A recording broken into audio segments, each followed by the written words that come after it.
urging its government to rethink its ties to China. The calls come over the regime's mishandling of the pandemic. But there's no doubt we can't have business as usual after this crisis, and we'll have to ask the hard questions about how it came about and how it couldn't have been stopped earlier. Just 5 years ago, then Prime Minister David Cameron declared the beginning of a golden era for the UK-China relationship. So this visit marks the start of a new era. Some have called it a golden era in relations between Britain and China. In 2015, the UK threw a lavish welcome for the Chinese regime's leader, Xi Jinping. Cameron even took Xi out for a pint. By the end of Xi's visit, the two countries signed over $60 billion worth of deals. Under Cameron and then Finance Minister George Osborne, the UK left its door wide open for Chinese money and pushed for closer economic ties. There is no economy in the West that is as open to Chinese investment as the United Kingdom. You know, we welcome Chinese investment. There is huge amounts of Chinese investment coming into Britain at the moment. Indeed, we're attracting more investment than Germany, France and Italy put together into the UK.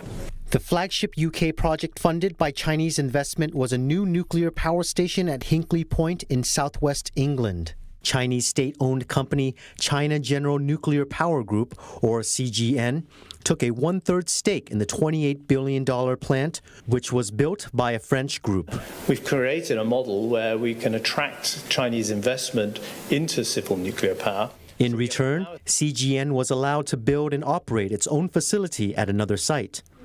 The project was highly controversial. One of the main risks, handing some control over critical British infrastructure to China.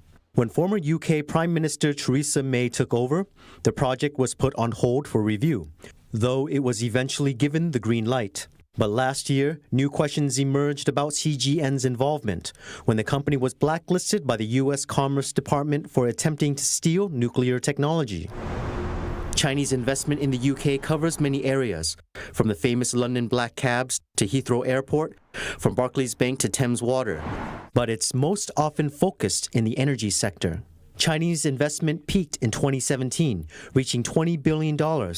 In comparison, the Netherlands received less than $4 billion, and Germany less than $2 billion in the same year. Aside from investment, trade between Britain and China also doubled within a decade.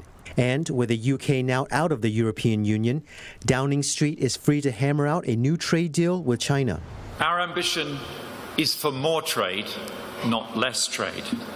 And China clearly shares this ambition. Some UK officials have said the country is China's best partner in the West. It was the first Western country to become a founding member of the AIIB, short for Asian Infrastructure Investment Bank. Launched in 2016, the China-led $50 billion project was designed to provide infrastructure funds in Asia. It's considered a rival to World Bank and the existing Asian Development Bank, a US-backed institution. The UK's move to join angered the US as Washington has raised concerns about the new bank's management and lending standards. US officials saw establishing the new bank as an extension of Beijing's soft power.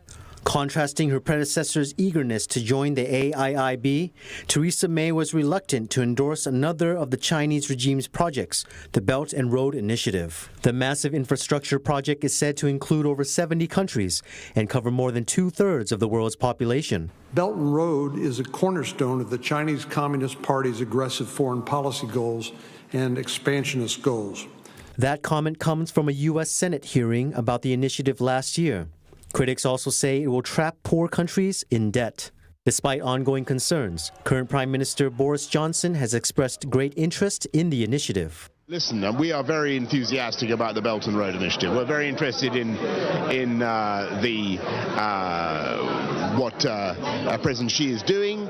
And the most recent example of the UK's deep economic ties to China, the country's decision to open the 5G market to Chinese telecom giant Huawei. Huawei has been operating in the UK for 2 decades, and it's a major supplier to Britain's biggest telecom company, BT. The relationship was investigated in 2012 over potential security concerns.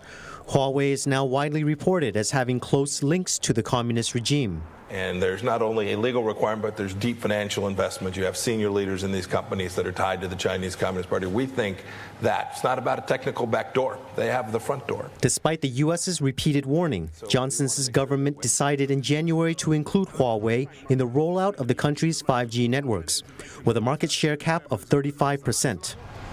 Last year, shortly before he was chosen as Prime Minister, Boris Johnson told a Chinese-language TV station that he would be pro-China. But now, anger is rising at the Chinese regime for its handling of the pandemic.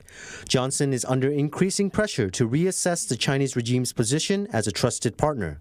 And last week, the chair of the Foreign Affairs Committee warned that those helping Beijing to target British businesses would face scrutiny. This after the UK government stopped a Chinese company's attempt to take over a British chip maker. It's the same group that tried to buy American chip maker Lattice before the deal was stopped by President Trump in 2017.